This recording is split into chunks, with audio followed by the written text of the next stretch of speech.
Every year, during a period from 1946 to 1952, the residents of a small town in western Germany heard what resembled a 6-gun salute on the 15th of every March.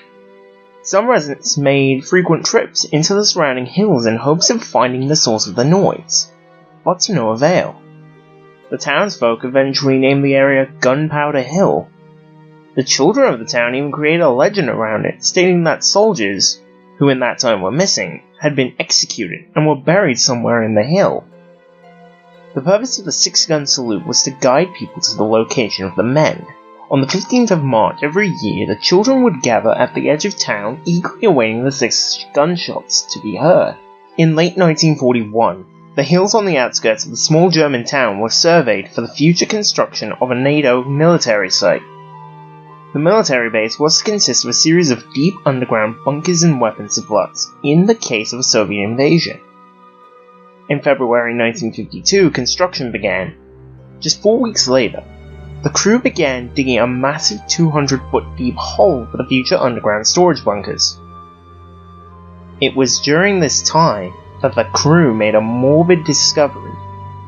As they neared the end of the digging operation, a human hand was seen sticking out of the bottom of the hole. Upon future examination, 27 bodies were discovered at the bottom of the 200-foot deep hole, dressed in prisoner of war outfits worn by the Allies in Nazi war camps. A NATO officer ordered for the bodies to be exhumed immediately. As the medical team watched the bodies being carried out of the hole, they looked on in puzzlement. The bodies were remarkably well preserved. Furthermore, the POW uniforms bore a strange insignia unlike any the men had seen before. An orange circle with a single black dash in the middle. However, the most unsettling characteristic was the faces.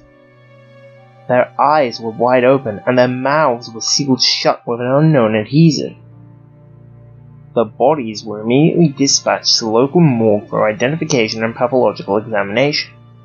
That night, the local mortician began his work. He found it difficult to concentrate on his task. The eyes of the first man he was to begin work on seemed to be staring back at him. The mortician took his scalpel and began his first cut. Blood poured out of the incision with staggering force. The mortician backed away from the table in shock. The red liquid began running down the table, pooling on the floor below. The eyes of the body began watering, and streaks of tears ran down its face.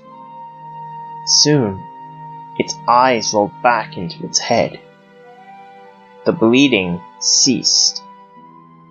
In horror, the mortician ran to the door, but not before catching a glance at the 26 other bodies lying out on separate tables. Their eyes stared at him with hopeless fear. The men were still alive.